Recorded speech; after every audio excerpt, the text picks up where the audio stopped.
Good evening and welcome to Chicago Tonight. I'm Brandis Friedman here in our Northwest Side studio. And I'm Parashus reporting live in South Suburban Harvey. On the show tonight, this is about the fundamental freedom to vote. What's next in the fight for federal voting rights laws after two major bills have been defeated in the Senate? I think you're going to see the people we try to keep from being able to show up, showing up. A year ago, President Biden took his oath of office. We have local reflection on his first year. Plus, the 2-year anniversary of the COVID-19 pandemic has arrived. We speak with area doctors on what they've learned so far. COVID has kind of come through like a hurricane. A local hospital is overwhelmed, and community leaders are working to make it through the pandemic. We're live from South Suburban Harvey. 100 seconds to midnight. The doomsday clock remains the same, but scientists say, don't be fooled. And a Chicago Puppet Festival returns for a fresh look at the power of puppetry. And Brandis, as we mentioned, I am live in South Suburban Harvey tonight for our installment of our In Your Neighborhood series. Harvey has had decades-long problems with crime, corruption, and now COVID. But local officials here say there are reasons to believe Harvey is ready to turn the corner on all of those fronts. We'll have all of that and more in just a bit, but first we toss it back to you. Paris, thanks. We'll see you soon. And now to some of today's top stories. The family of 15-year-old Caleb Westbrooks is asking that anyone with information on who killed the teen to come forward. The Rauner College prep student was shot in the chest and arm Tuesday afternoon in Noble Square after school. Caleb's godmother says in his final moments, he told friends he was scared to die. And she says she wants people to know that he didn't deserve to. He wasn't a kid that was into anything bad. His father went to law school. His father instilled in him, the foundational things that every child needs and should have. And so this was not a kid that should have experienced this. And not that any kid should, but this is one of those kids that it really should not have happened to. In a statement, Caleb's father, Cornel Westbrooks, thanked friends and witnesses who stayed with his son. He says Caleb was smart, vivacious, and athletic. He also expressed shock and disappointment that Caleb was one of 5 youth shot that day in the city. He says, quote, "How did our city get here? Have Chicagoans become desensitized to the violence that permeates virtually every corner of our city? Unfortunately, this senseless violence is likely to continue unabated until the leadership of the city and county stop pointing fingers at one another and take personal responsibility for the role they have played in the disintegration of the criminal justice system, as well as the lack of mental health services." Chicago police so far have not reported any arrests. Meanwhile, Mayor Lori Lightfoot says she's optimistic about getting federal help to fight Chicago violence. Lightfoot, who is in Washington, D.C. for the annual Council of Mayors conference, pressed for help with cross-border gun trafficking and more marshals to find fugitives out on warrants. Tomorrow, the City Council's Public Safety Committee will hold a hearing on the mayor's controversial proposal to target gang profits. Up next, what's ahead for voting rights? Stay with us. Chicago Tonight is made possible in part by Alexandra and John Nichols, the Jim and Kay Mabey family, the Polk Brothers Foundation, and the support of these donors.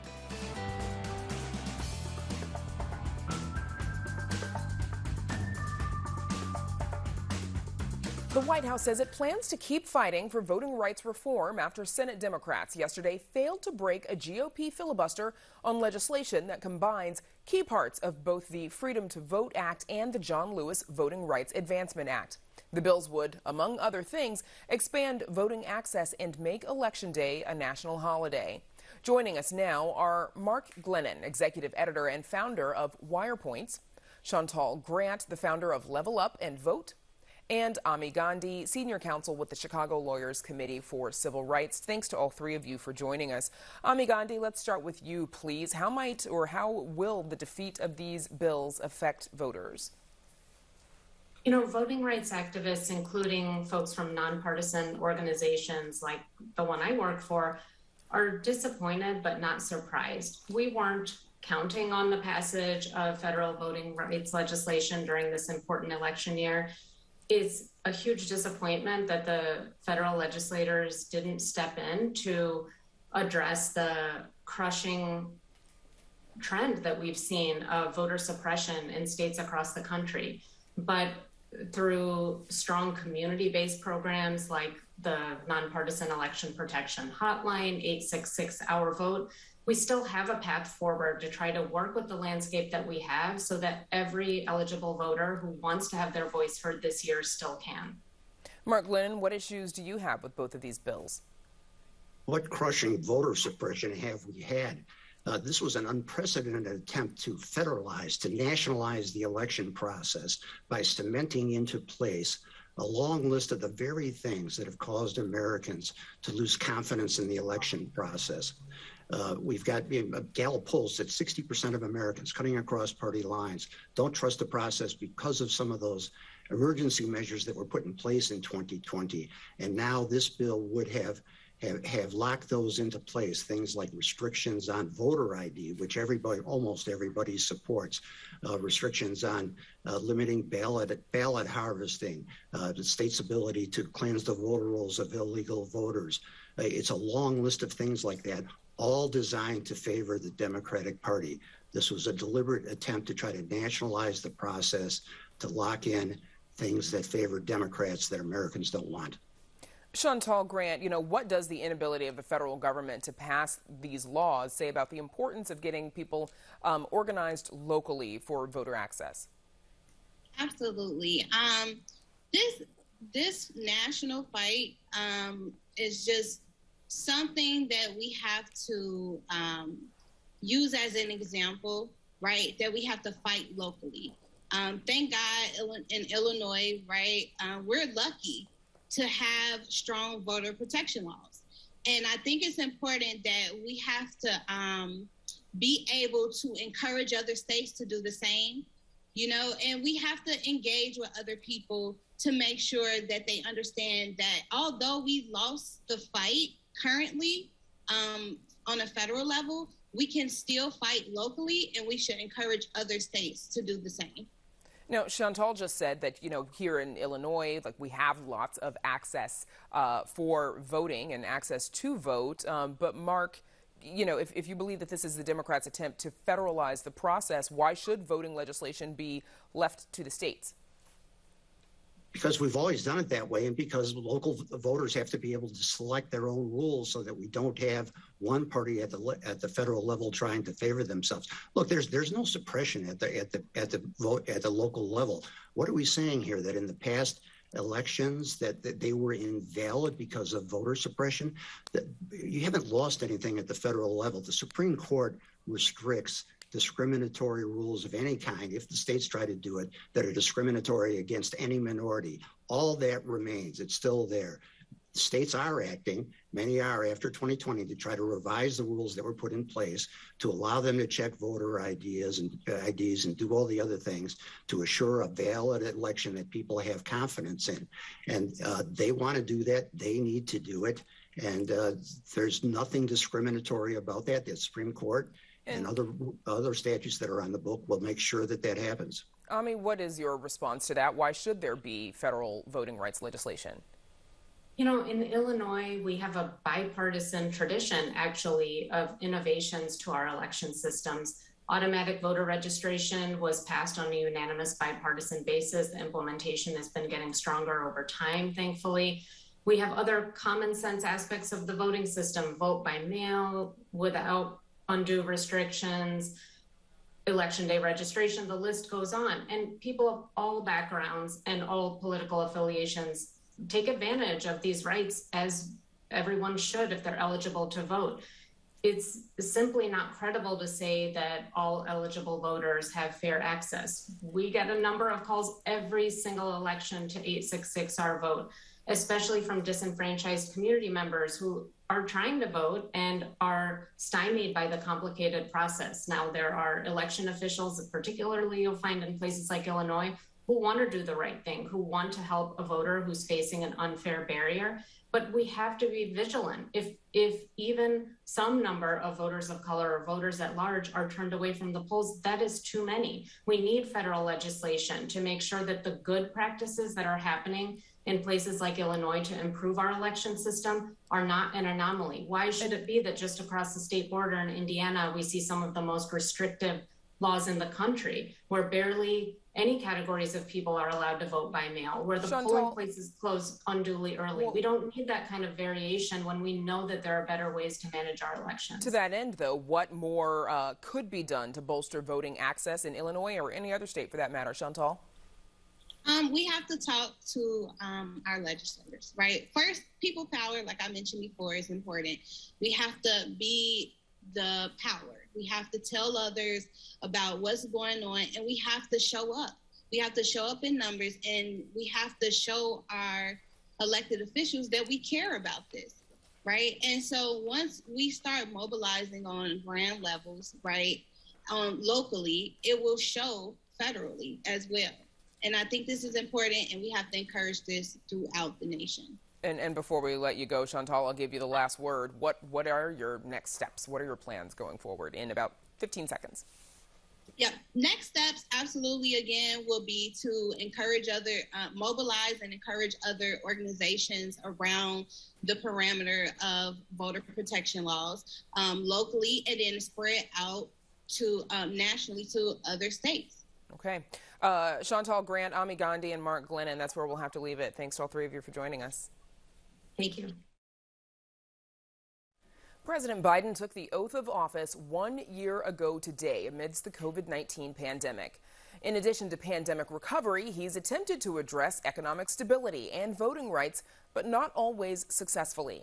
An Associated Press poll finds about 56% of people say they disapprove of how Biden has handled his first year in office, while 43% say they do approve. Joining us now with more are James Taylor, president of the Heartland Institute, Xavier Ramey, CEO of Justice Informed, Susan Stokes, professor and director of the Chicago Center on Democracy at the University of Chicago, and Jaime Dominguez, political science professor at Northwestern University. Welcome back to Chicago Tonight, everyone. So, Xavier Ramey, let's start with you, please. How would you assess the president on his first year?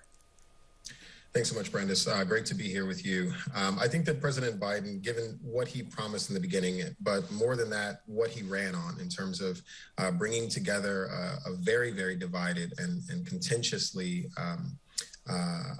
brought together country. If we remember the political climate coming into his election, the promises he made specifically around criminal justice reform, around social programs, around funding for certain types of employment programs, these sorts of things on the social side, I'm very much not impressed with his record coming in as it relates to how he's been able to manage some of the more emergent challenges. For instance, how COVID has evolved throughout his presidency, the elasticity of these surges, and being able to keep up with those. I think that he's done as best as probably could, and there's quite a bit more to be done.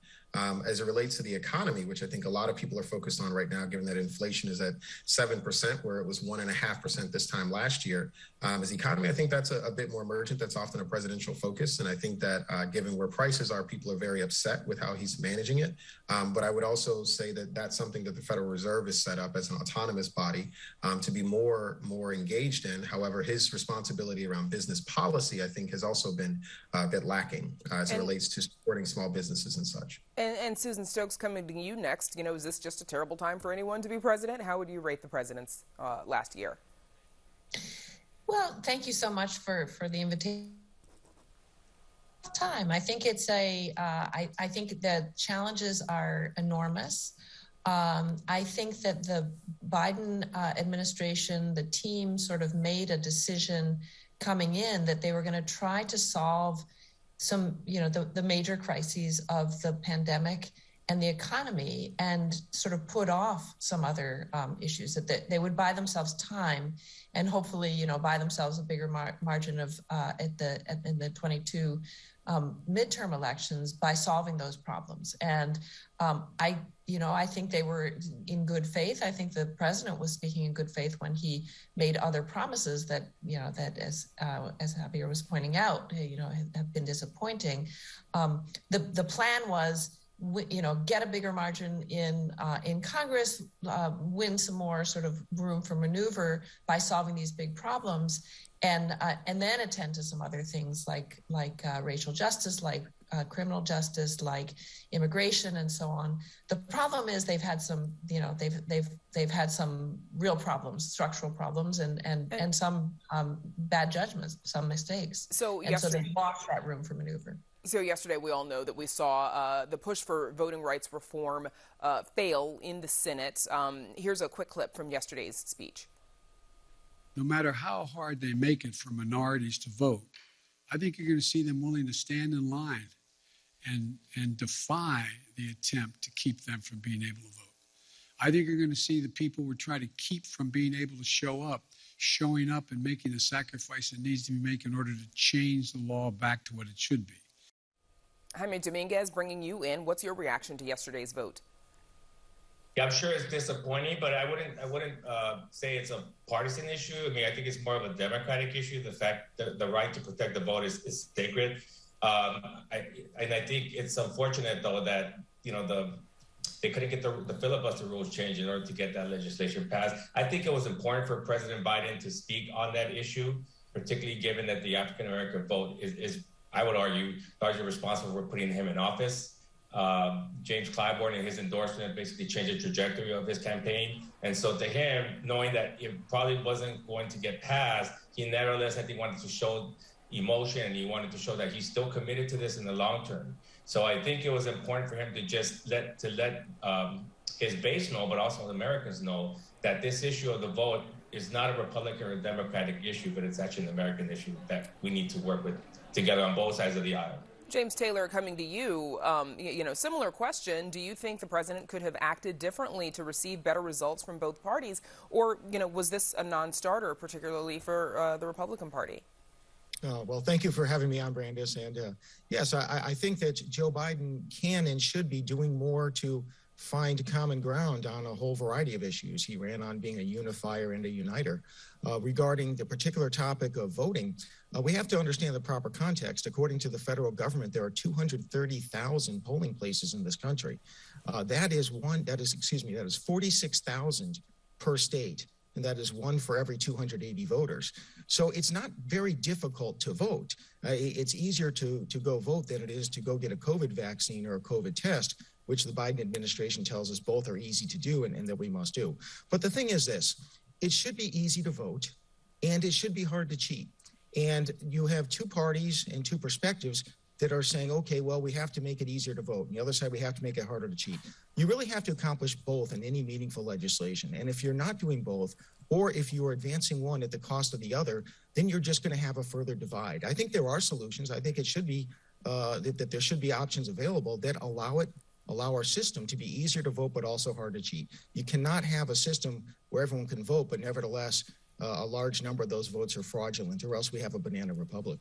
Now, overall, he's had several stalled initiatives on his agenda, obviously Build Back Better being one of them, and he said yesterday that he would be open to the initiatives there being broken up into pieces to get through Congress. Susan, would you say he's been effective in creating unity between the parties? I think the Republicans have been very effective in trying to block everything he does. So I'm going to respectfully disagree with James and say, look, there's, that's been the mission of Mitch McConnell and the Republicans, and the Republican Party is dead set on just being the party of no against everything that the Democrats are trying to do, whether they disagree or don't really disagree that much. So, and by the way, the problem we have in our democracy compared to every other democracy, certainly every advanced system, is very low voter participation because we make it so difficult for people to vote.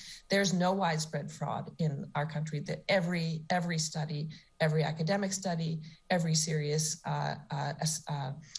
appraisal of the elections after 2020 has made clear that there is no widespread fraud in our system.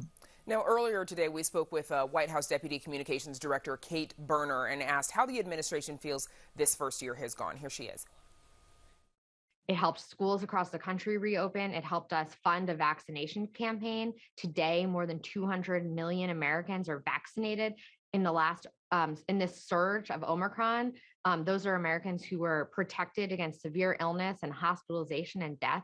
That's critically important. They have a very different life right now than they did a year ago. We've created 6.4 million jobs. It's the most jobs created in any one single year in history.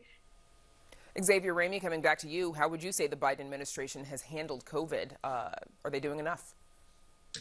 I think that when I think about the Biden administration in comparison to the Trump administration, when it comes to the COVID response, we were still learning in 2020 and early 2021. But at this point, we're 2 years into this pandemic, and the response that we're seeing from the federal government, whether it be President Biden saying that, COVID response is not a federal issue, it's a state issue, and it should be a state response. However, the states obviously are very, very different in their understanding of non-politicization of a respiratory pandemic. And so I do believe that there needs to be a federal response, and I've not seen that our president has taken that as seriously as it's needed to be. When we look at the 400 million masks that were just mandated by the federal government to go out, that is something that should have happened in his first week in office. When we think about the precautions for people with disabilities and how they could be more powerfully included in the COVID response, whether it be informing the federal government or otherwise, we've not seen it. And so I think there's quite a bit more. However, I will also acknowledge the fractured nature of our public health system and the politicization of COVID.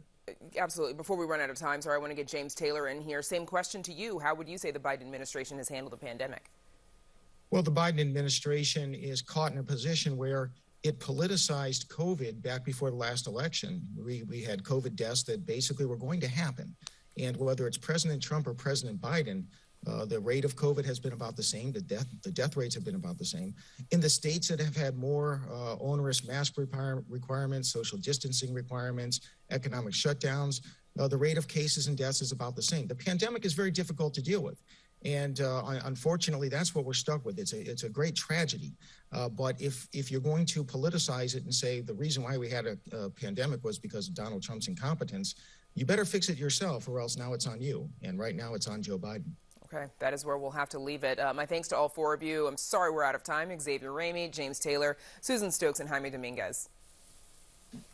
Thank you. Thank you. Thank you. It was once known as the gateway to the south suburbs, but has fallen on hard times due to decades of disinvestment and poverty. Harvey has also been synonymous with political and police corruption and struggled last year with the highest number of homicides of any municipality in Cook County outside of Chicago. But locals believe there are reasons for optimism, and there have been big changes afoot in recent months. Harvey is where Paris Schutz and producer Marissa Nelson spent the day reporting as part of our In Your Neighborhood series. Paris joins us now right outside the Harvey City Hall. Paris. Yeah, Brandis, you mentioned those challenges. Harvey finished last year with 31 homicides. That's about 14 more than the next highest municipality here in Cook County outside of Chicago. And also right now, the town is dealing with 100% capacity at Ingalls Memorial Hospital. That is the biggest local hospital here in town. It has got federal help now to deal with that Omicron surge. But there are reasons to believe that Harvey is turning the corner from the historic problems that have plagued it. And let's remember, it was once a hub of manufacturing, longtime home to the Dixie Mall, immortalized in the Blues Brothers movie. But right now, about a third of the town's 20,000 residents live below the federal poverty level, and the town has also dealt with constant allegations of political corruption. But in 2019, the longtime mayor, Eric Kellogg, stepped down, and one of his chief critics, Christopher Clark, took over. Now, Clark took the extraordinary step late last year of firing the police chief and announcing an overhaul of the entire police department after some very public allegations of corruption in that department. And right now, Harvey native, 32-year-old Deputy Police Chief Cameron Biddings is overseeing that transition. He says they're already hiring new officers, investing in new technology, like a new fleet of vehicles, he says, for the first time in 20 years, a new 411 system, and much more. We currently have a gunshot detection system that we're putting in place as well that's really going to help with these shootings that are occurring, the shots fired that people are hearing outside their homes at night. And we also have a system right now, which is a license plate reader devices that have been placed throughout the city that are really going to help us with these stolen autos. So we're just being proactive to combat some of this crime that we're dealing with. And Harvey was recently named one of 9 cities in the nation to receive a 3-year grant from the Robin Hood Foundation to fight poverty. Now, that has led to a program called Uplift Harvey, which provides services that run the gamut from mental health to job and skills and entrepreneurship training. And Uplift Harvey says it is already seeing results in the town. Ideally, what happens is when you have people disinvested in a community, it just takes one person to start making a change, where people might decide that, hey, let's take a look back at Harvey and see what's going on there. There's some new things happening. A group of kids who live with their aunts, and we got them connected with our summer jobs program. They've gone through our job readiness program, and they are also now a part of our entrepreneurship program. And they just pretty much follow us wherever we go, whatever program. And the Refuge Church has been operating here in Harvey for 8 years, trying to uplift community members as well. Church leaders led a massive code and food drive over the holidays, and they say they're there for some of the residents' deepest needs. There is a lot of disparity. There's a lot of brokenness. Our desire is to help the rebuilding and recovery of this city.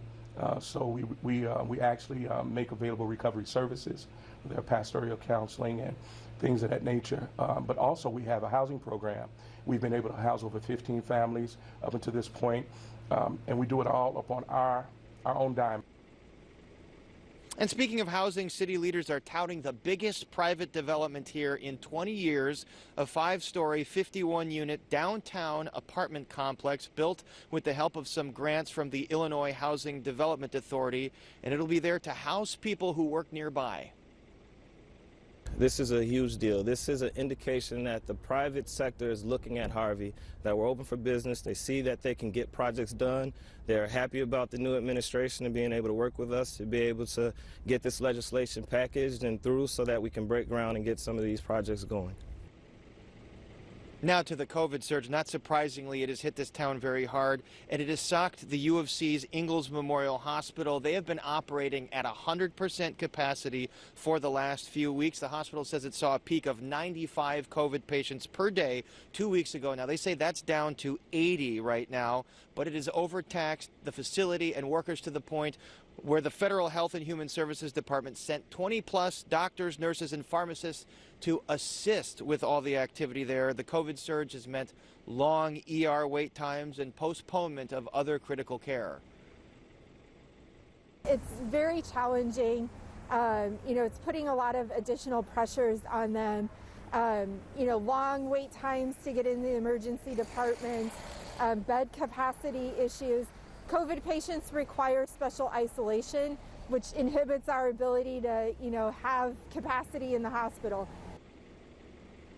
And Ms. Steinauer says the morale among staff has taken a huge hit with this Omicron surge, and the federal workers are expected to be there through next Friday. But light at the end of the tunnel, as they say, they believe they have passed the peak of their COVID cases. A couple more notes. Many notable residents from Harvey. Comedy legend Tom Dreesen, and also my late father, John Schutz, born and raised here in Harvey. And in a bit, we will be back with the mayor, Christopher Clark, to talk about how he plans to deal with these myriad of challenges. Okay, Paris, thank you. We'll see you shortly. And up next, we go behind the scenes at the Chicago International Puppet Festival. Stay with us. Thousands of Puerto Ricans are taking to the streets to protest massive blackouts. Over the years, Mexican culture, from food to music, has become woven into the city's tapestry. Medical professionals share the latest recommendations on COVID-19 booster shots. DACA recipients have been facing longer delays than normal in their status renewal. Little Village is one of my favorite neighborhoods. This neighborhood comes together to celebrate such an important day in our culture.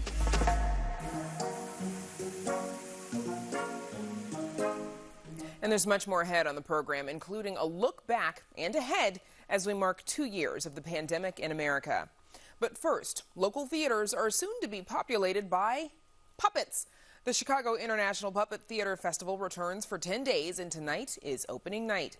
Producer Mark Vitale spoke with Blair Thomas, the behind-the-scenes puppet master who pulled a lot of strings to keep this festival on the calendar. At rehearsal, a puppeteer's handmade Paul Bunyan marionette swings his axe. and a Bigfoot puppet made of redwood walks among the trees. In the Fine Arts Building, the Chicago Puppet Studio is a space to rehearse, teach, and create. It's also home to the Chicago International Puppet Festival. Puppetry goes back to ritual roots in ancient cultures, but today we see it in a secular form. But a puppet, when it appears on the stage, it's very simple what it's doing, but it enchants us in its believability. And the skill of the puppeteer is able to breathe a life into the puppet that you understand it's not real, but it represents it so well that you can enter into the experience of the puppet. Due to travel restrictions, the focus of the festival this year is mostly on artists from the U.S. There was enough love in our household to give a little to Macola. Although the lineup does include puppetry by South African artist Yanni Young in an adaptation of Toni Morrison's novel, The Bluest Eye. That will be performed live at the DuSable Museum. Why are all these lights and cameras in my face? At the Chopin Theater, there are shows by Josh Holden, who toured with Avenue Q and has worked with the Jim Henson Company on Sesame Street. And at the Wrigley Building, a pop-up storefront is home to puppets who live in an imitation grocery store where everything is made of plastic. We have a whole variety of puppets. One of the most important ones is called Bunraku, where there's a doll, much like that Pinocchio here on the chair, where people operate all its arms and legs. And we have giant puppets. The Bread and Puppet Theater, a very famous company from Vermont, is coming with their pageant work. Bringing all of this together was no small task. There are myriads of challenges, all the things you can imagine. There's an ecosystem that creates the arts.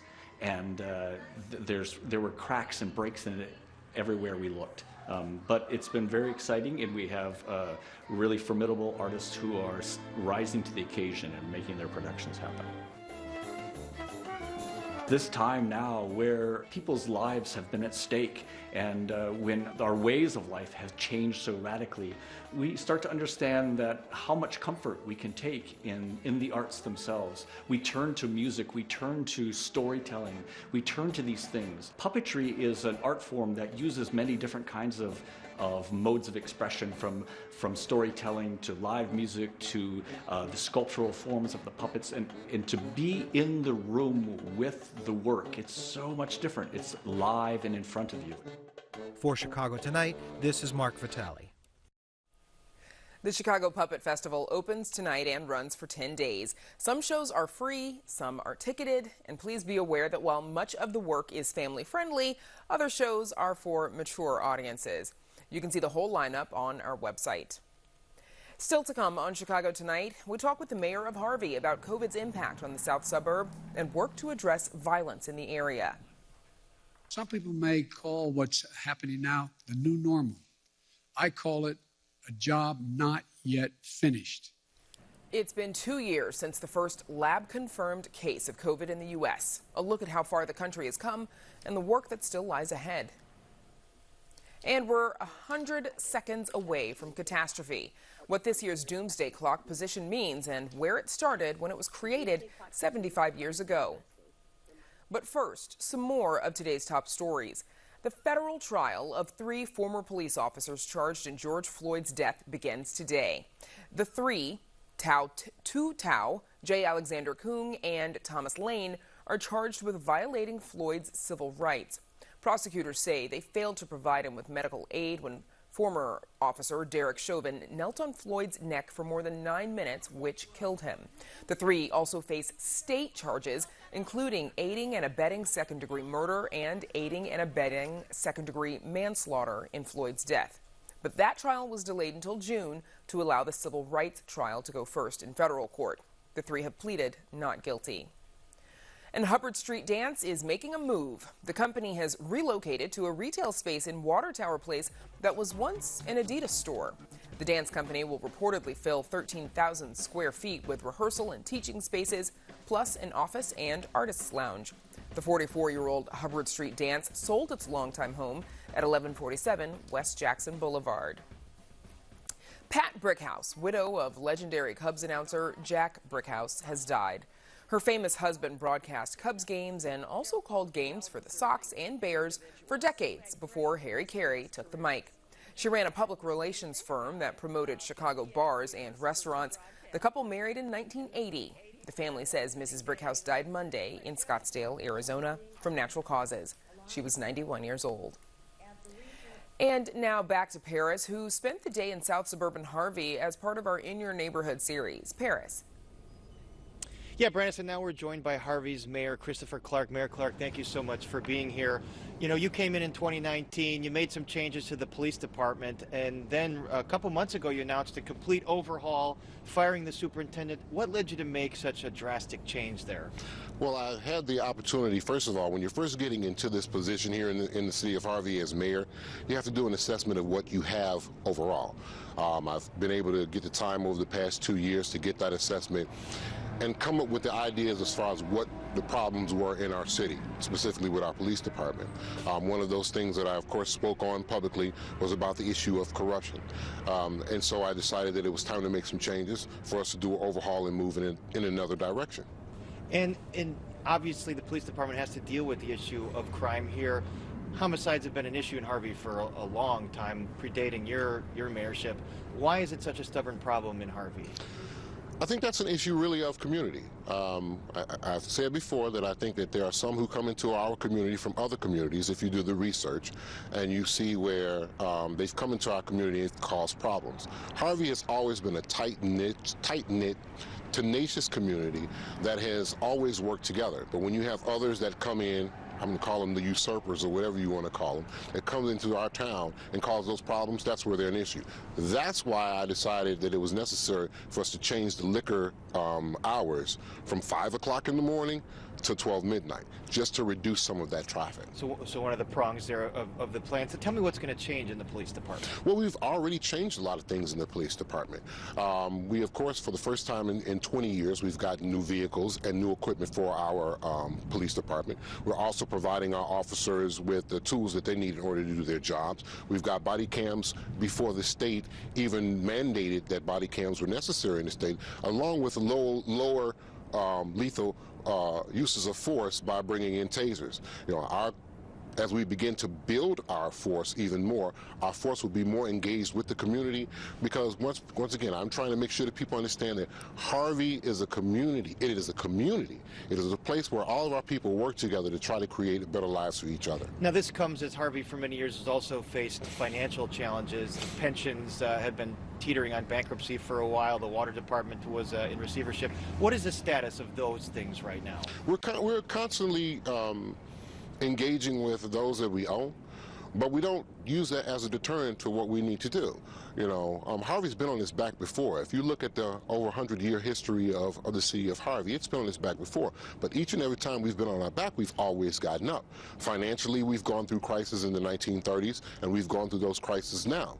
But we've been able to engage with those that we own. We're working with our bondholders to try to create a reasonable way of paying them back, and I think that we're headed in a positive direction. And speaking of positive direction, there's a major development happening right in front of us. As I'm told, the biggest development in 20 years. How did that come about, and could it spur more? We believe that it can, and it came from actually some serious work on behalf of the team that's around me. And I'm the mayor, but I'm also, you know, surrounded by good people. And those good people working to actually make that development happen, you know, along with our TOD and our TIF incentives and the economic development in this community, we know that it should spur more development and bring more people to our great city. And you mentioned good people around you. You know, residents here have gotten used to the news of investigations of the former mayor. You were an alderman and very critical of the former mayor. How do you assure residents that those days of corruption are over? Well, I tried to prove myself prior to becoming a mayor. First of all, I'm an attorney by trade. I'm a licensed attorney. I'm still practicing here in the state of Illinois. I've had all of my businesses here. I'm invested in the community. You know, we're talking about that investment from just not myself, but also my family. So it's important to me personally, first of all, to keep my own reputation clear, but it's also important to me to have good people around me, and I'll specifically say, especially with the residents, the seniors, who actually keep me grounded. Those were the people who raised me. Those were the people who put those salt of the earth characteristics and traits into me to make sure that I don't lose my way as I'm going along trying to serve them. All right, Mayor Clark, best of luck to you. A lot of challenges that you're tackling. We appreciate you joining us out in the cold tonight. Hey, you're quite welcome. You have a wonderful evening. All right, you as well. And Brandis will be back in just a bit, but now we toss it back to you. All right, Paris, thanks. We'll see you shortly. Today marks the second anniversary of the first U.S. laboratory-confirmed case of COVID-19 in the U.S. Since then, a pandemic has swept the globe and is still with us today, with the Omicron variant the latest incarnation of the virus that has changed the world as we know it. Joining us now to look at where we've been and what we've learned are Dr. Emily Landon, Executive Medical Director for Infection Prevention and Control at UChicago Medicine, Dr. Maximo Brito, an infectious disease specialist and a professor at UI Health, and Judith Allen, a psychologist who is Clinical Director and COO of Communities in Schools of Chicago. Thanks so much to all three of you for joining us again. Dr. Landon, let's start with you, please. 2 years. Could you have predicted, did you expect that this would be 2 years in, 2 years ago? When I first was approaching COVID, it didn't even occur to me to think about the duration that this was going to last, to be perfectly honest with you. I wanted to get through whatever was happening at the time, and each day felt like a year, and each week felt like an eternity. So it wasn't really a thought that crossed my mind. I hoped that this would pass through and the cases would come down, and we would then be able to figure out where we stood. Now I look back on that and I realize that was very, very unrealistic. We were always going to have a respiratory virus pandemic was always going to be tough to handle and was always going to take more than one wave. I didn't necessarily explicitly think it was going to be short, but we also didn't really message very well that was going to be that it was going to be long. That it was going to be long. Okay, Dr. Brito, a lot can happen or change in 2 years. What do we know now that we didn't know 2 years ago? Well, we know that the virus mutates, and we kind of suspected that going in, but its ability to mutate and to turn into a complete different pathogen, I think it came as a surprise to people, especially since after we had the vaccines, which we thought were going to really be the beginning of the end of the pandemic. And we've learned a lot of stuff. We learned therapeutics. Right now, with impressive speed, we've created therapeutic agents that are able to treat the virus. And there's vaccines that, even though we have seen breakthrough infections, like especially with this wave of Omicron, we know that they're very, very effective in preventing hospitalizations and deaths. Judith Allen, we know that the pandemic has disproportionately impacted communities of color, exposing a decent amount of inequities that exist. Have we gotten better in these 2 years at addressing the racial inequities that we learned about? I think we've gotten better about acknowledging the fact that we have those inequities to begin with. I think at some level there was a point of sort of almost a quiet denial, right? It's like we're okay. And we saw a lot of that really began when we had to get kids laptops to take home. Great, they have a laptop. Do they have Wi-Fi? Do they have a room where they can actually get some homework done? So what this did is it opened a lot of windows that we're now having to make sure that we're putting screens in those windows and make sure that things aren't flying in the faces of all the work that we've done over the course of the last 2 years. Today, President Biden addressed the nation as he also marks a year in office. He spoke about defeating the virus. Here he is. I'm not going to give up and accept things as they are now. Some people may call what's happening now the new normal. I call it a job not yet finished. It will get better. We're moving toward a time when COVID-19 won't disrupt our daily lives. And of course, what everyone wants to know is, when is that time? Dr. Landon, I know you can't predict the future, but a year ago, we thought that life would be back to normal, in late 2021. It obviously hasn't happened. What's next? How do we get out of this? Well, we need to have global vaccination. We need everybody in the entire world to be able to be vaccinated. We also need to acknowledge that this isn't going to go away easily and that we're going to need to do things in order to protect healthcare and to protect vulnerable individuals when it does flare up. And that means not just throwing the baby out with the bathwater and saying, oh, I don't want to do that anymore. I'm done with COVID. I'm going to ignore it now. We have to acknowledge that it's there, and we need to put our masks on and trudge through things and wait for the wave to subside and then get back to normal as quickly as we can. But without those non-pharmacologic interventions and widespread vaccination, and then the new medications need to be widely available, the new oral pills need to be widely available, especially for vulnerable individuals. Those three things together are going to really make a big difference for us, but we're not going to be completely free of COVID. We're always, for many years, we're going to have to take additional measures. And the faster we're going to feel better about it is going to happen when we accept it. Judith Allen, census data, well, and we don't even need the census data. We know that mental health needs were exacerbated by this pandemic. How should we manage this sort of collective increase in mental health needs that'll result from this pandemic? Right. I think over the course of the last 2 years, again, it was about our adaptability and our ability to sort of pivot. I'm actually tired of using the word pivot, but it was really about us having to learn a different way of operating. And that meant, behaviorally, mentally, environmentally, psychologically, how we answered, how we addressed conflict. This is especially true with our children. Kids are incredibly resilient, right? But this has really tested their immunity, no pun intended, and their grit. So their ability to kind of bounce back. So I think the lack of structure has been very difficult for kids and adults alike. And we've also have to make sure that we're not minimizing what children are going through, because in the same way that we're experiencing these stressors, so are they. And so we need to put a little bit more onus on see something, say something. Dr. Brito, as we enter what will be the third year of the pandemic, new variants are expected to prolong it, obviously. What is the likelihood that there is another variant, that comes along and we don't see the end? Yeah, well, there's a high likelihood that we're going to have variants because this virus mutates. We know it's a respiratory virus. There are a lot of people who are still unvaccinated. So the potential for mutation is there. And so they're going to start appearing. However, there will be a point, and I want to strike a chord of optimism here. I mean, there will be a time when the disease will become endemic. And then we will have those variants like we have it with influenza. These viruses change every year. And then we change our strategies to prevent it. So we use vaccines that are different from the year before. And that's exactly what's probably going to happen here.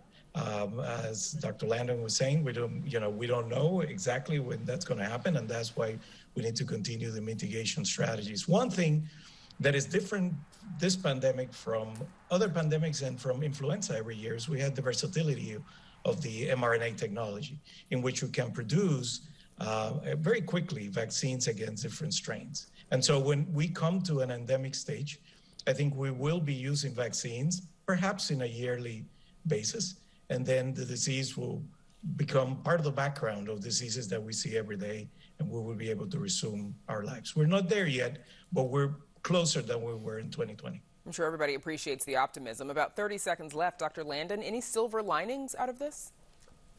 I mean, we're going to emerge from this Omicron wave with more, at least short-term immunity than we had before because so many people got sick and are still getting sick with Omicron. That's going to be really helpful for us. And I'm hoping that if there's not a new immune escape variant coming our way, and I'm crossing my fingers and praying and doing all of the throwing salt over my shoulder that it doesn't happen, that it looks like that could be a really nice spring and summer for us when this disease doesn't circulate as aggressively in our part of the country. All right, here's hoping, a whole lot of hope. My thanks to Dr. Emily Landon, Dr. Maximo Brito, and Judith Allen for joining us. Thank you. Thank you. Up next, how close is doomsday? A look at that question next, but first, a look at the weather.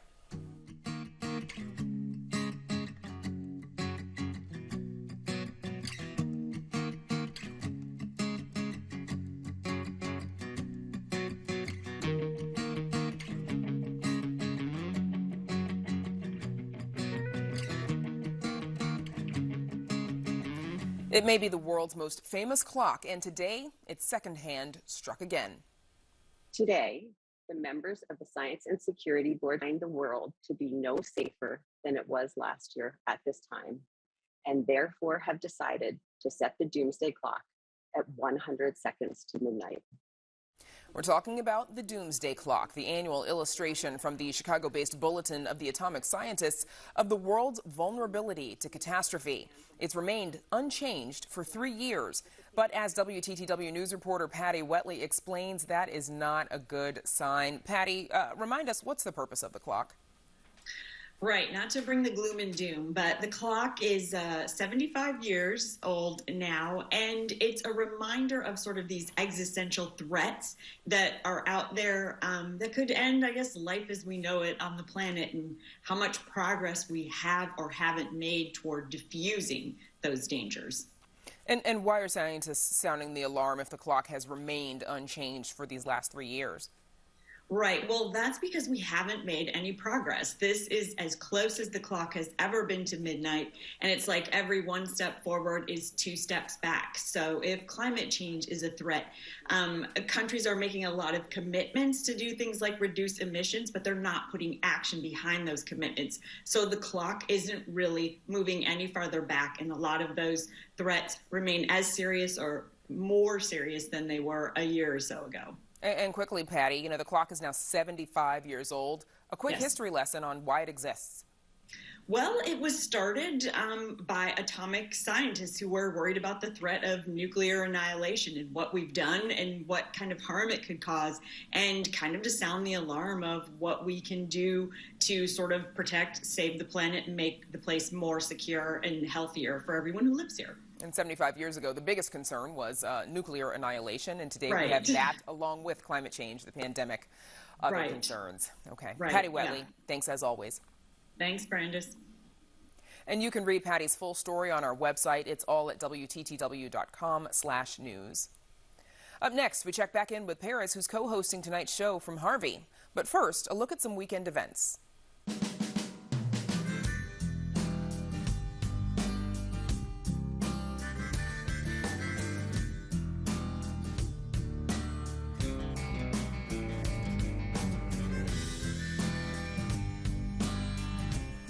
And now we check back in with Paris, who spent the day just south of Chicago in Harvey as part of our In Your Neighborhood series. Paris. Yeah, Brandis, we're joined now by Johnny Arrington Jr., who is the head of the boxing club here at Restoration Ministries. Johnny, thanks for being out here in the cold. Thanks for having me. So you grew up in Harvey. Tell us about the city and its people. Harvey is a town of very proud people, very tough people. We've seen a lot. We've been through a lot. But that's something that kind of binds us together. So we take pride in who we are, what we've been through, and I think most of us have a sense of hope towards where we know we should and can get to. So that's Harvey. And you're a living example of that because you came here to the boxing club as a kid that you now direct. So tell us how you found this. I was going through a tough time with schooling during my sophomore year of high school, actually, and my parents didn't trust me at the school that I was at. They didn't want to send me anywhere else. The only place they allowed me to come was here. I was homeschooled at that time, and so I got plugged into the Harvey Boxing Club and then funneled into Restoration Ministries, and the rest was history. I got involved with the youth group. I went to camp. I found God, and my life took a completely different trajectory. And tell us about the work you're doing here at Restoration. It came full circle. It's really cool.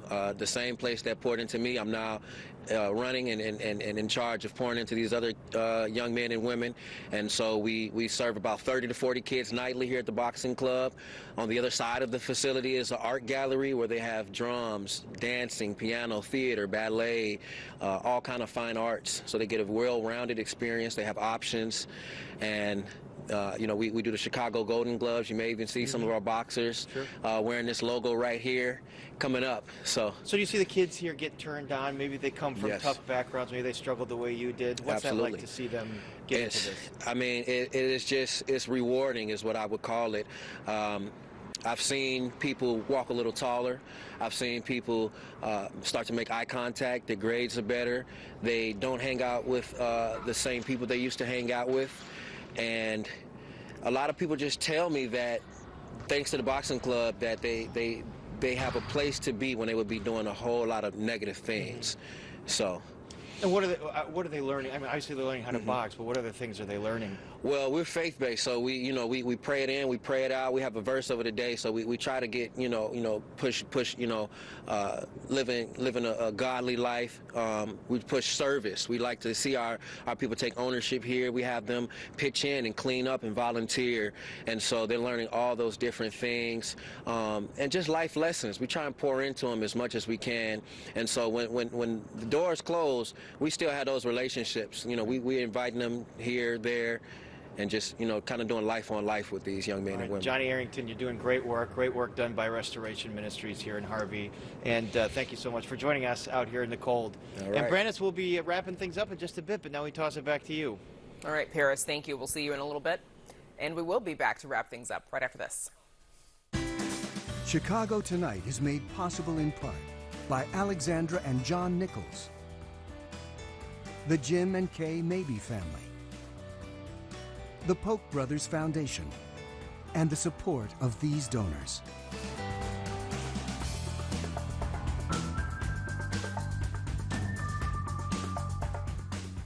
And that's our show for this Thursday night. Don't forget to stay connected with us by signing up for our daily briefing. And you can get Chicago Tonight streamed on Facebook, YouTube, and our website, WTTW.com/news. And you can also get the show via podcast in the PBS Video app. And please join us tomorrow night live at 7 for the Week in Review. And now for all of us here at Chicago Tonight, I'm Paris Schutz. And I'm Brandis Friedman. Thank you for watching. Stay healthy and safe, and have a good night.